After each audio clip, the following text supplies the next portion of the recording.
tentang buku dan yang lain. Dan hari ini kita akan kembali membahas tentang buku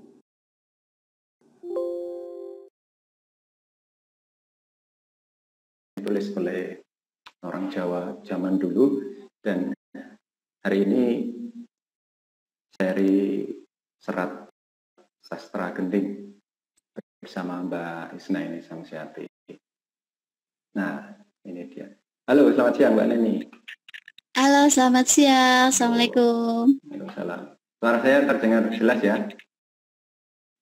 Iya, terdengar. Oke. Gimana keadaan Mbak, sehat selalu? Alhamdulillah, meskipun dalam kondisi seperti ini tetap sehat. Oke, terima kasih. Saya terpaksa ini pakai topi karena saya sudah hampir 2 bulan lebih deh malah saya nggak potong rambut. Niatnya biar sampai akhir tahun ya. Nanti kalau belajar kalau kerja normal baru potong ya. Broadcast dulu dengan ke berbagai tempat dulu ya Mbak. Sebentar.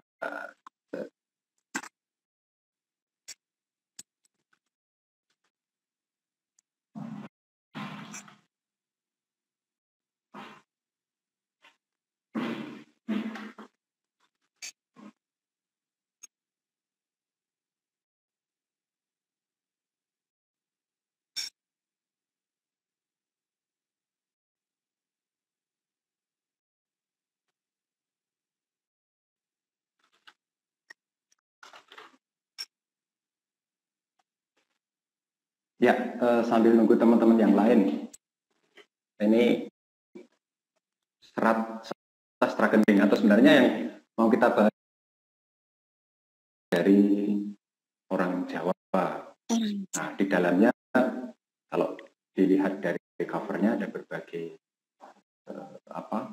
bahasan terkait dengan serat-serat gitu, dan hari ini kita akan membahas atau mendengarkan paparan Mbak Neni tentang Serat Sastra Gending. Begitu ya Mbak? Boleh ditunjukin nih Mbak, cover bukunya Mbak? Ini. Oke, meskipun terbalik nggak apa-apa ya? Iya. Nah, agak terbalik ini. Ya, Mbak Neni sambil nunggu teman-teman yang lain gitu, mungkin kita bisa ngobrol dulu. Itu buku itu berapa halaman Mbak? Kayaknya tebel banget gitu. Karena ini buku ini tuh isinya banyak serat-serat, maksudnya kemudian saya ambil topiknya itu yang Serat Sastra Gending itu tadi. Jadi ini bahasannya paparannya Sastra Gending itu hanya beberapa lembar, tapi itu mananya kalau ditafsirkan itu banyak banget gitu. Oh gitu. Ya. Tapi sebelumnya saya minta maaf ya, karena serat ini itu Sastra Gending sebaiknya itu dibacakan dengan lagu irama gending Jawa, dan saya itu nggak pinter nembang Jawa gitu. Nggak apa-apa. Jadinya sih kurang pas sebenarnya untuk saya memaparkan topik ini gitu. Oke, nggak apa-apa Mbak.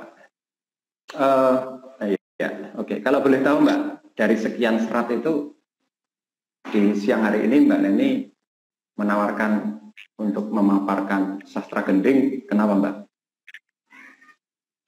Yang menarik itu? Karena saya juga ingin belajar sih ya, sebenarnya kebutuhan saya sendiri gitu, dan saya dikasih amanah untuk mengisi acara ini, jadi sambil saya belajar sendiri juga barangkali ada teman-teman yang mau belajar bareng dengan saya, ayo mempelajari topik tentang ini gitu.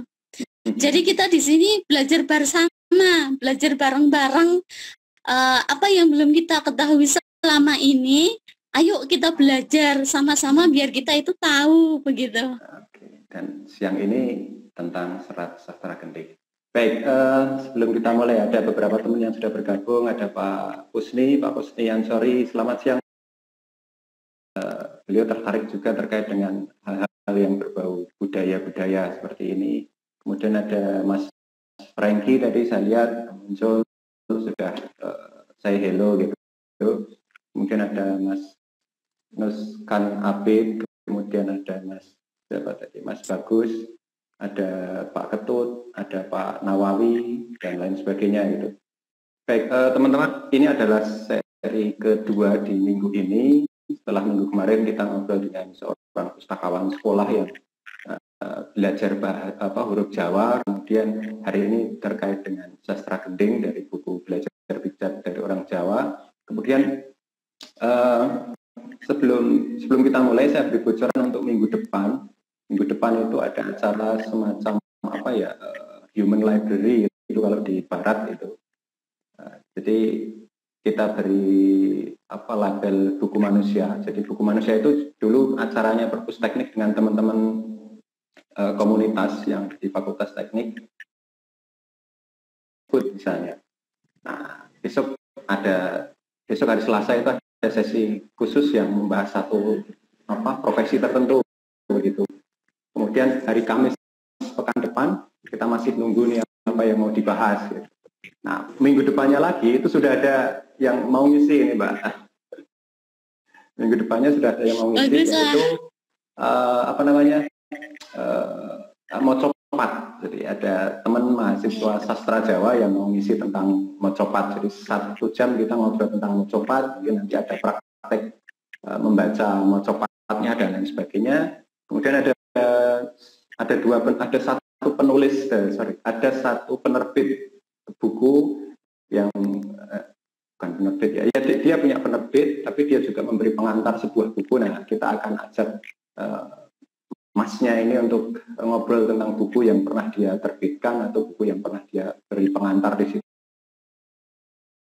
Buku-buku yang non teknik ya. Belum pernah kita bahas buku teknik, nggak apa-apa lah. Ini Perpus Teknik memang ya begini, dari semenjak kita ngobrol di Perpus yang dibahaskan buku-buku yang sastra, sejarah kan gitu, nggak apa-apa. Baik, sudah ada 17 orang yang bergabung di sini. Bisa kita mulai sih Mbak Neni? Oh ya. Oke, terima kasih sekali teman-teman yang sudah bergabung. Terima kasih juga Mbak Neni yang sudah siap siang ini di sini. Teman-teman, kita akan dengarkan paparan Mbak Neni tentang sebuah buku Belajar Bijak ala Orang Jawa, dan di dalam buku tersebut memuat satu serat, yaitu serat sastra gending yang akan dipaparkan Mbak Neni. Nah, kita akan dengarkan nih, apa sih yang bisa kita pelajari dari serat sastra gending tersebut, atau mungkin Mbak Neni nanti bisa sampaikan dulu serat sastra gending itu apa, itu yang nulis siapa, dan seterusnya. Baik, kita akan dengarkan apa yang disampaikan oleh Mbak. Silakan Mbak Neni. Iya, terima kasih. Selamat siang teman-teman. Assalamualaikum.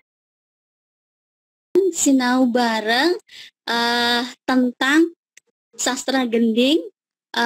Sastra gending itu merupakan mahakarya yang diciptakan oleh Raja Mataram, Sultan Agung Hanyakrokusumo, Narendra Gungbinatara, Baudenda Nyokrowati, Ambek Adil Paramarta, Memayu Hayuning Bawono. Itu salah satu gelar yang dimiliki oleh Sultan Agung Raja Mataram pada masa itu. Raja Mataram pada saat itu memang mengajarkan ajaran Islam yang di saat itu tanah Jawa masih mayoritas beragama Hindu, Buddha, dan animisme ataupun kejawen seperti itu. Nah, pada masa kerajaan Mataram, Sultan Agung itu terjadi akulturasi budaya. Pada masa Raja Mataram terjadi akulturasi budaya, yaitu antara agama Hindu, agama Buddha, Islam, dan budaya Jawa, atau dalam istilahnya itu kejawen ya. Sastra gending ini dikatakan bahwa sastra gending. Sastra itu berasal dari bahasa Sanskerta, sastra yang artinya itu ajaran, dan sedangkan gending itu instrumentalia. Jadi sastra gending itu sebaiknya dilakukan berdasarkan hati. Jadi tidak sembarang orang itu untuk bisa meresapi, menafsirkan isi dari sastra gending, kemudian diaplikasikan dalam kehidupan sehari-hari, itu tuh penuh makna pelajaran yang diresapi antara akal, hati, dan tindak tanduk kita sehari-hari itu. Jadi di sini ada baitnya sastra gending, Pupuh Sinom bait 11, itu di sini dikatakan bahwa dan eta ingaran tembang kang tumaming gending. Anut wileting wiromo manising swara den eling. Kang tumrap Yudonagri Ardi. Nora kena ninggal rarasing swara. Jadi di sini bisa dikatakan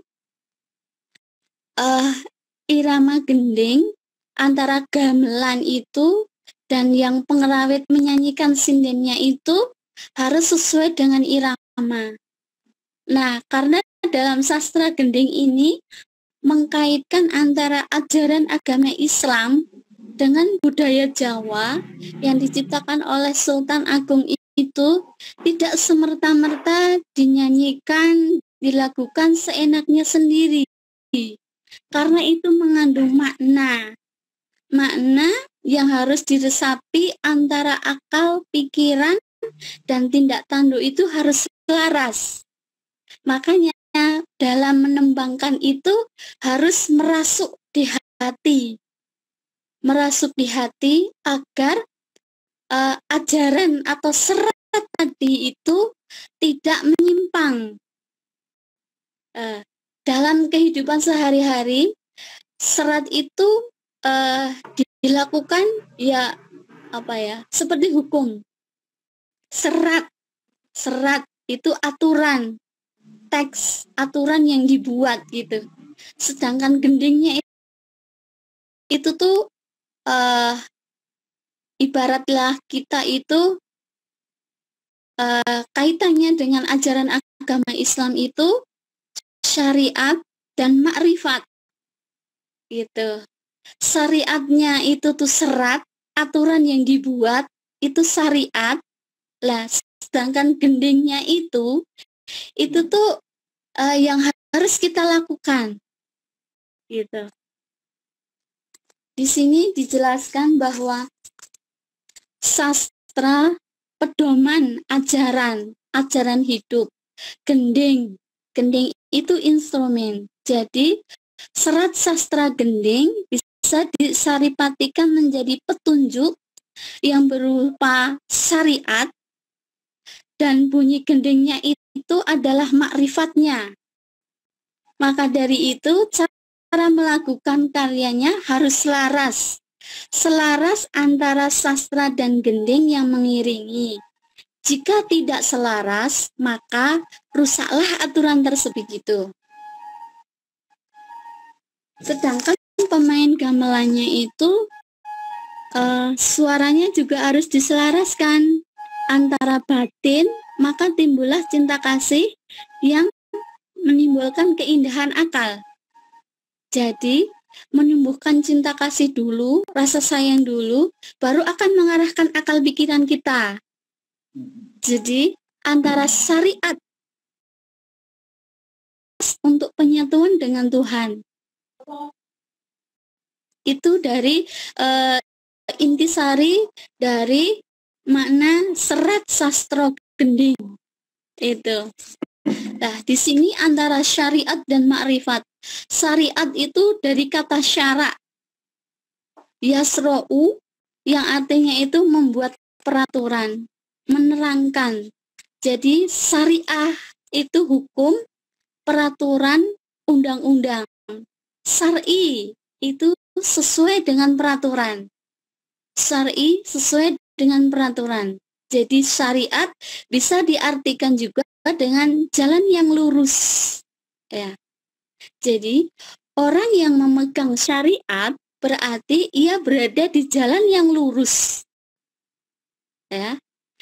Jadi sedangkan makrifat itu maknanya bisa diartikan sebagai mengenal Tuhan secara yakin. Mengenal Tuhan secara yakin, di sini seolah-olah itu kita melihat Tuhan secara langsung. Secara langsung dengan mata hati kita. Bukan melalui panca indera, mata telanjang kita, tapi menggunakan mata hati. Ma'rifatullah, yaitu artinya kumpulan ilmu pengetahuan tentang apa dengan penuh perasaan yang menimbulkan rasa cinta kasih dan keindahan dalam jiwa, sehingga terbukalah mata hatinya. Nah, itu sastra gending untuk ibarat kata sebagai pedoman hidup, tujuan, sumber dari segala sumber ilmu pengetahuan itu pada muaranya adalah ma'rifatullah. Ya, ma'rifatullah. Seolah-olah kita itu melihat Allah dengan mata hati kita. Jadi kita beraktivitas sehari-hari seolah-olah itu kita melihat Allah gitu. Jadi kita akan berbuat melenceng dari syariat. Nah, kita bisa berpikir. Nah, disinilah gunanya kita mempelajari tentang serat sastra gending. Jadi untuk mengetahui aturan syariat ma'rifatullah untuk diaplikasikan dalam kehidupan kita sehari-hari.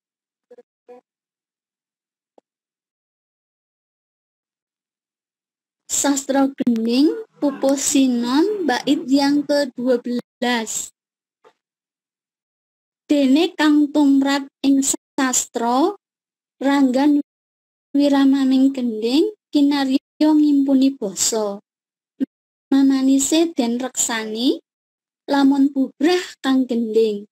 Sastra ngalih rasanipun kang tumrap ing pradonga. Swara rinaras ing rakni anres kongas asmara langening akal.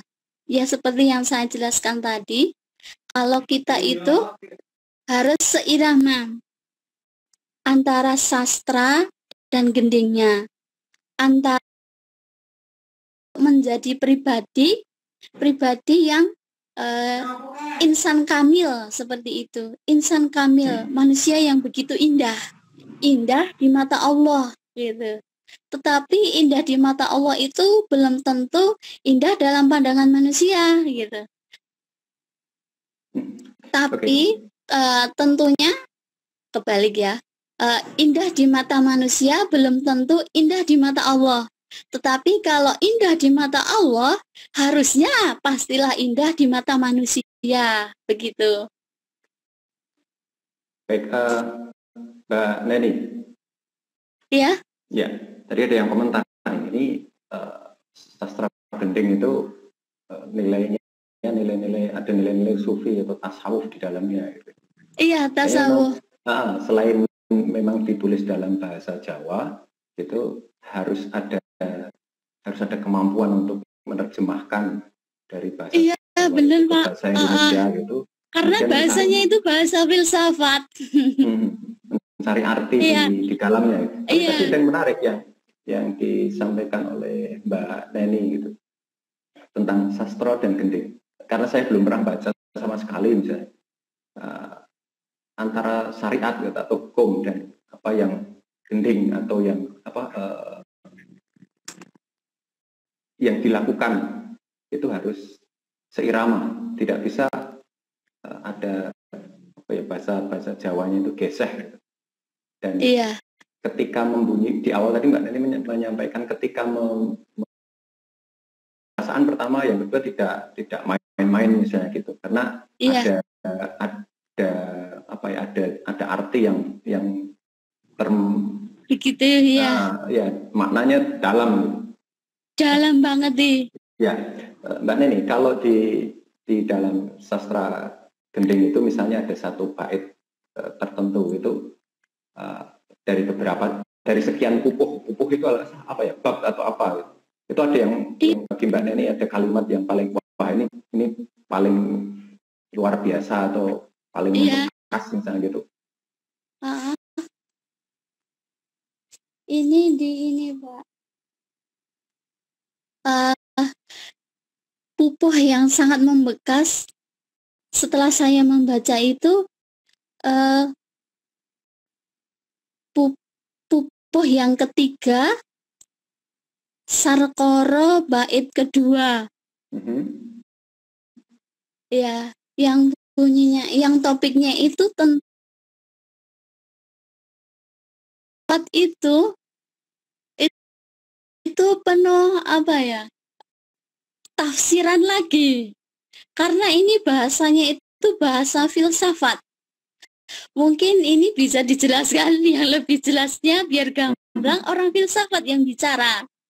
Karena ini pengetahuan tentang ada dan tidak adanya gitu. Di bagian ibarat bisa dikatakan mati sebelum mati gitu. Mati sebelum mati. Oke, ada pertanyaan nih, Mbak. Hakikat itu ya. Teruskan dulu, ada yang bertanya tadi. Teruskan dulu, Mbak. Karena makna dari hakikat itu merupakan keabadian, kesempurnaan gitu. Di sini oleh yang sempurna itu kita perlu menafsirkan yang benar-benar tafsiran orang-orang ahli gitu loh. Ya sebenarnya kita bisa untuk menafsirkan sendiri tapi berdasarkan kemampuan sendiri karena kita yang melakukannya gitu. Semua orang sebenarnya juga bisa menafsirkan berdasarkan kemampuannya masing-masing, kapasitasnya masing-masing gitu. Mbak Neni, ada yang bertanya nih terkait dengan buku itu, mungkin akan jadi pertimbangan kan? Bapaknya ini mau beli atau enggak gitu, mungkin ya. Apakah di dalam ada ada bahasa Sanskerta, terus di bawahnya itu dijelaskan dengan bahasa Indonesia dengan sedikit artinya begitu. Artinya kalau ada orang yang membaca buku itu dia akan tahu mestinya artinya. Meskipun bahasanya itu sampai level syariat, ma'rifat dan hakikat gitu. Iya. Kemudian ada pertanyaan lagi nih misalnya. Komentar nih. Gending Jawa sangat bermakna bila dipelajari itu merupakan pembelajaran kita setiap hari. Jos Mbak Neni, enggak tahu siapa nih. Ais. Hakikat dan ma'rifat merupakan tingkatan pemahaman di dalam agama Islam. Islam, iman, dan ihsan. Nah, posisi sastra gending betulkah di ma'rifat ini sebenarnya pertanyaan. Nanti kalau misalnya Mbak Neni punya pendapat monggo bisa dijawab. Kemudian di level ma'rifat, ya, sastra gending itu di level ma'rifat. Ini ada Mas Gurit Lumit. Lanjut. Terima kasih Mas Gurit. Kemarin juga join di bahasa Jawa. Saya harap Mas Gurit besok di kelas di sesi Macopat juga gabung. Kita ada tamu dari mahasiswa. Artinya tidak ada yang sempurna dalam diri manusia. Kesempurnaan hanya milik Allah atau Tuhan Yang Maha Esa. Itu komentar dari Mas Ais Azem. Kemudian apalagi ya, surat tasawuf, ada yang komentar begitu. Tasawuf sufi, waduh merasuk ya. Ini beberapa komentar yang ada di atas, Mbak. Oke, Mbak Neni, ada lagi yang disampaikan terkait sastra gending? Gini, saya sedikit cerita ya, pengalaman saya ketika saya ngangsu kawruh dengan mahasiswa sastra Jawa yang dulu pernah magang kerja di perpustakaan. Sebenarnya serat-serat yang ditulis para pujangga-pujangga itu, kalau kita bisa memaknai dan bisa mengaplikasikan dalam kehidupan sehari-hari, itu endingnya itu sangat terenyuh sekali. Dalam artian sangat terenyuh itu, kita itu merasa enggak ada apa-apanya gitu. Dikatakan bahwa contohnya saja dalam serat Centini itu dijelaskan bahwa bagaimana sikap anak itu harus berbakti kepada orang sejarah, dan rata-rata situs sejarah itu ada di Kabupaten Mojokerto, di daerah Trowulan ya, kalau nggak salah itu di daerah Trowulan itu dan ada tulisan-tulisan seperti itu yang alih bahasakan, sepertinya juga sudah ada serat-serat itu sudah diterjemahkan ke dalam bahasa Indonesia gitu. Terus pengalaman saya dulu itu saya pernah dikasih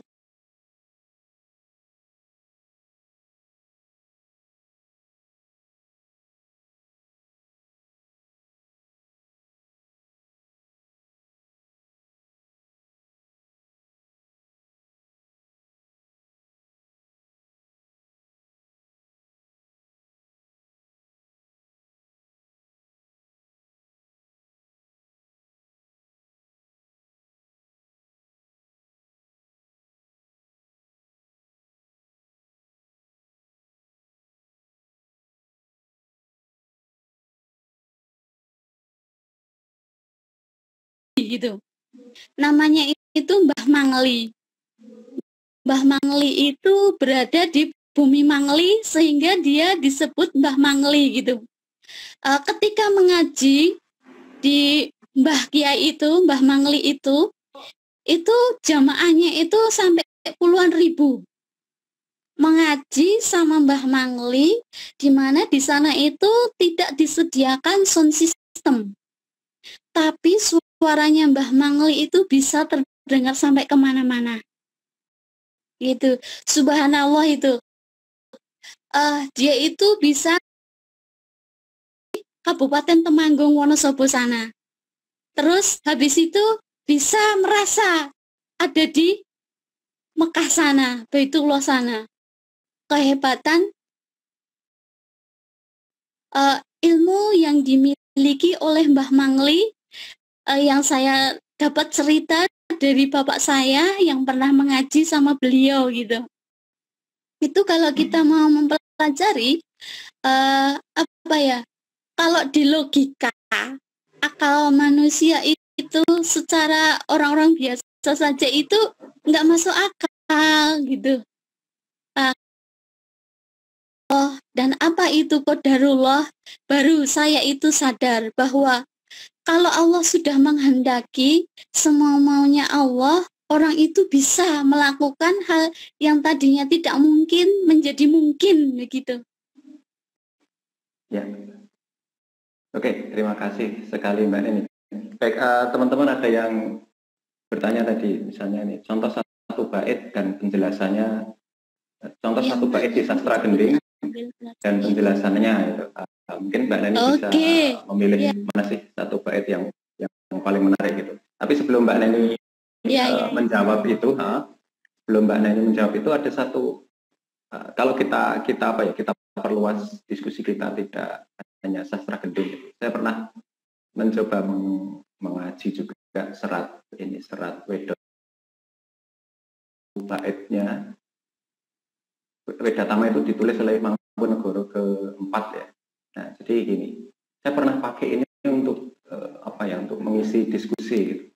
Nah, pada salah satu bagian yang masuk ke, kalau mau coklat masuknya ke pangkur. Jadi bunyinya begini, mingkar mingkuring angkoro akorono karenan mardisiwi. Ini pernah saya tulis. Jadi, artinya ini menjauhi dan menghindari sifat angkara, akarono karenan mardisiwi, karena ingin mendidik anak.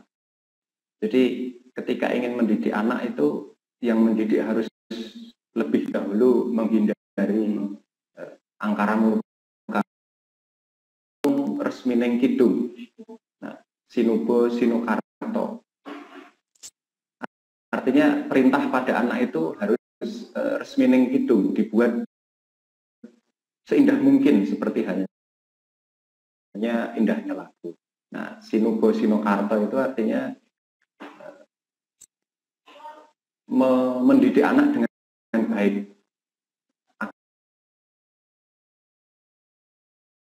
tindakan yang baik. Nah, kemudian berikutnya mrih kroterto pakar tining ilmu luhung. Artinya agar berkembang pada anak itu perbuatan berdasar ilmu luhur. Ini kalau digabungkan berarti ketika kita ini di Serat Wedatama ini, dan ketika mendidik anak itu harus dengan cara-cara yang baik, bisa dengan keindahan lagu. Nah, saya jadi ingat dulu ketika kecil di Jawa ini orang tua mendidik anak itu kan dengan lagu mau tidur dan seterusnya ya. Kemudian setelah itu dengan lagu, dengan cara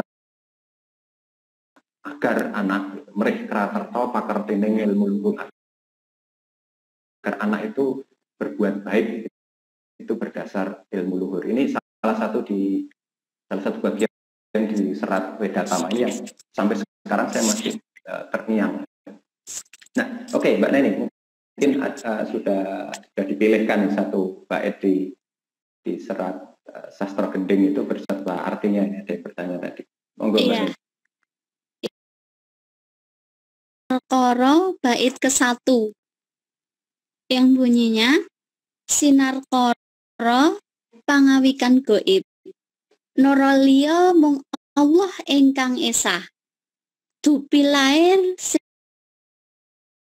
gaibe, panggawe kang rahayu, rahayune prataming urip tekeng antoko, tangkeping ngaluhur, kaluhuring kasidan, tan liyan uwit sarengat pranatan bumi, sastra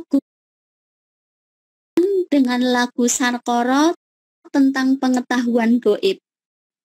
Tidak lain hanya Allah yang Maha Esa.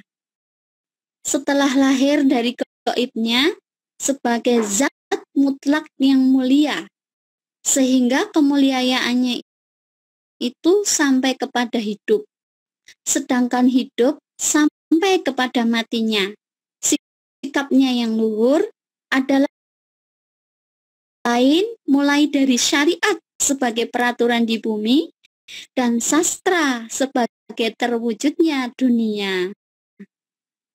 Itu. Jadi kita meyakini Tuhan yang Maha Gaib. Emang yang Maha Gaib, zat yang mutlak mulia luhurnya gitu. Jadi kalau kita itu pengen menjadi orang yang dicintai yang Maha Gaib, dalam artian Tuhan yang zat Esa tak satu itu tadi, yang ada di bumi itu sebagai